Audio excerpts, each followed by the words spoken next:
I think the hardest part is just admitting that you need help, seeking and taking the initiative to get help. I think it was I don't regret it at all. I think it was probably one of the best decisions I ever made. And once we started going and doing the work, it was just life changing. What was your life like before we met? 7 months ago, I was married for almost 3 years, and 7 months ago, we came to the decision to end it. Probably one of the most difficult things I ever had to deal with in my life. I don't wish it upon anyone. And I mean, prior to that, it was months of issues with the marriage and things like that. Then I was just kind of thrown back into this world of dating and meeting women, and basically I thought I won the game as far as I was concerned for a while, and it just didn't work out, and I just didn't really know what to do. So how did you find getting back into the world of dating, and what was that like? What sort of failures did you have along the way?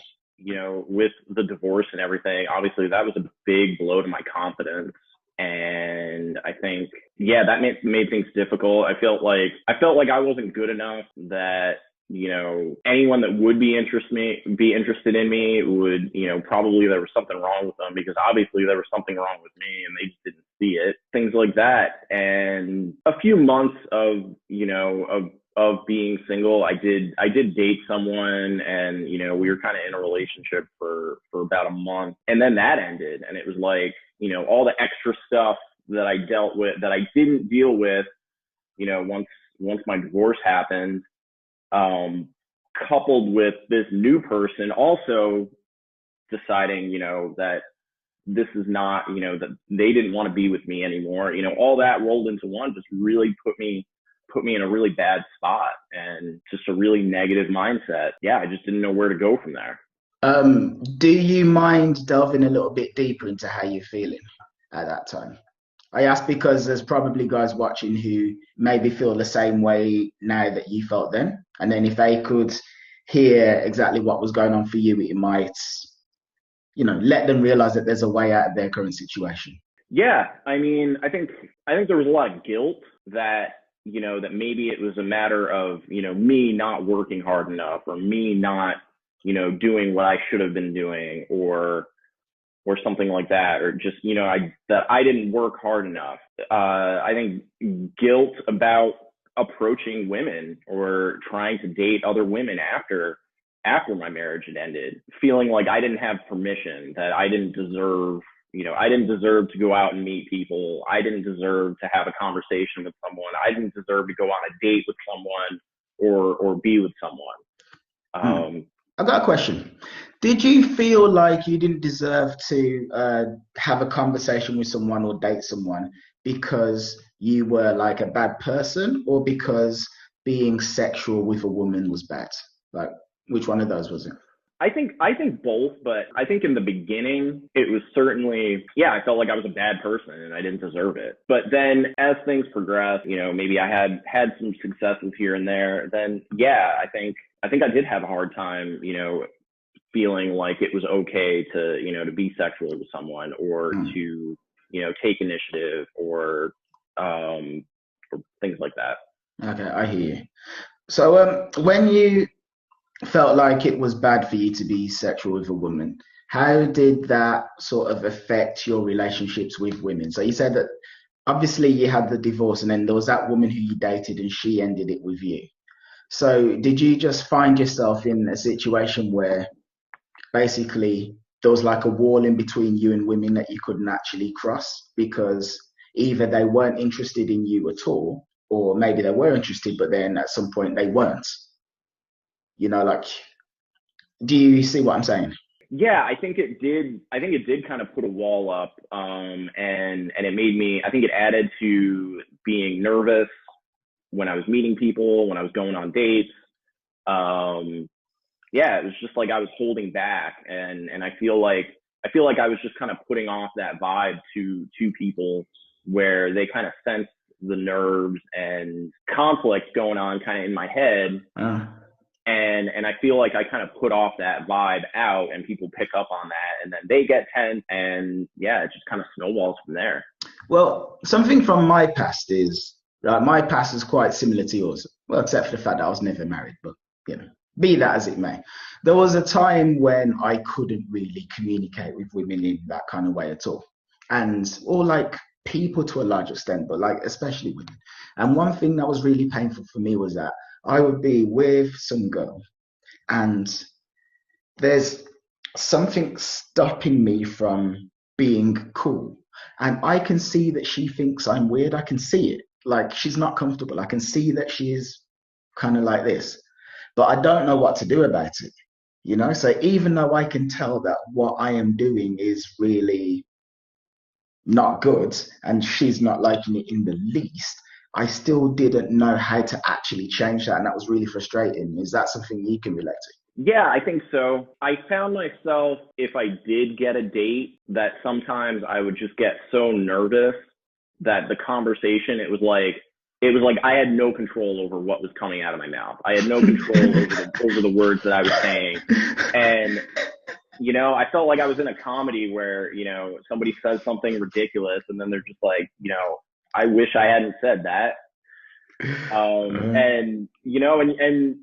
There was like a vision, and it just seemed like there was there would be a distinct change in the dialogue and in just the vibe of the conversation. And yeah, and then I would just get more nervous and say more things that, were ridiculous or made no sense or yeah. And it was just like, I was like trapped in that.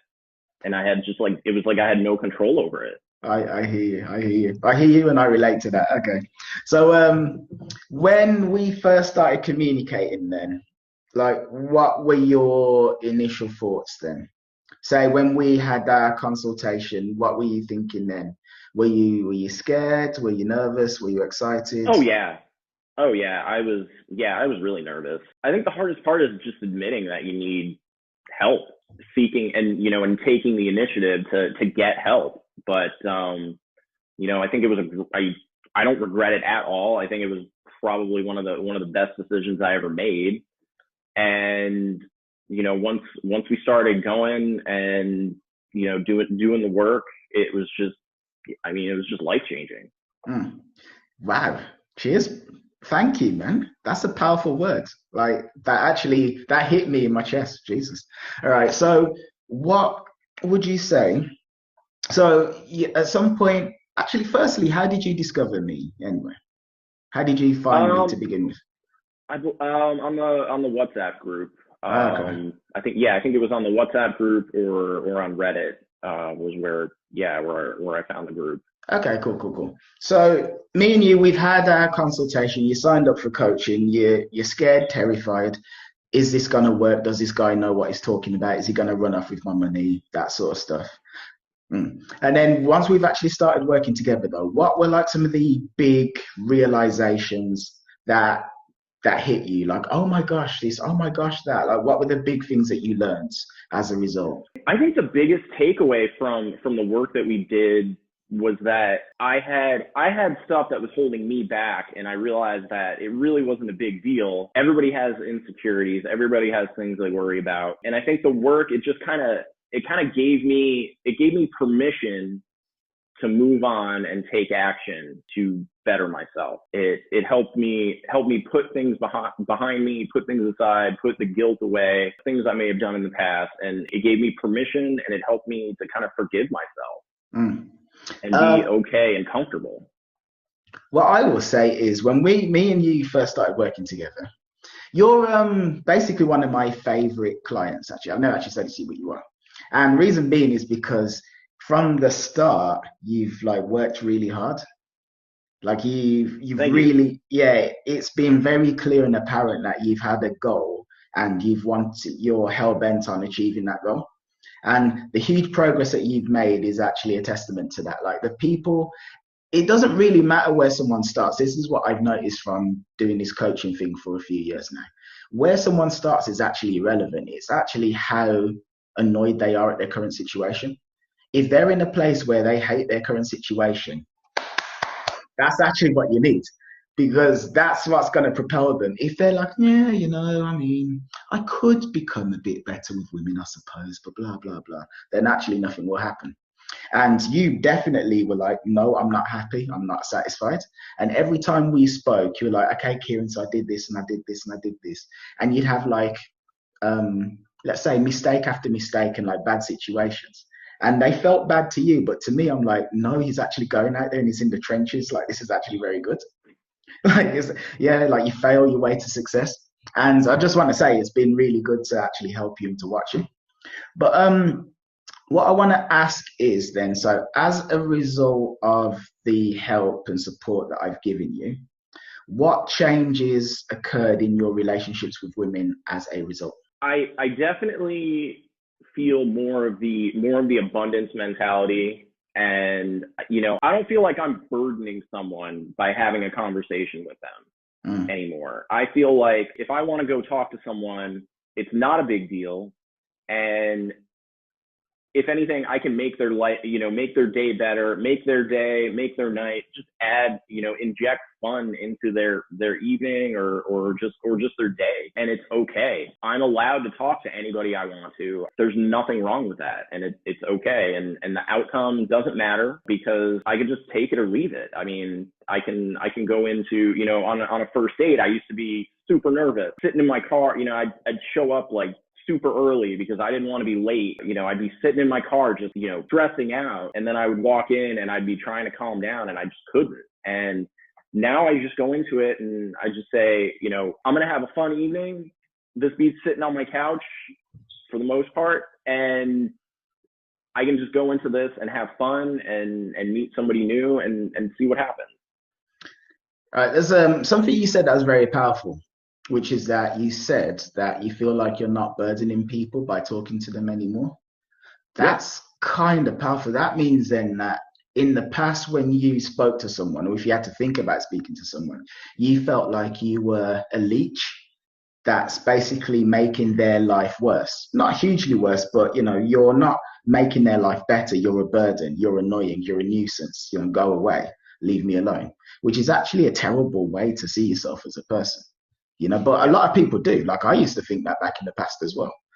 But now you actually see yourself as a guy who, when you speak to somebody, it's like, Matt spoke to me.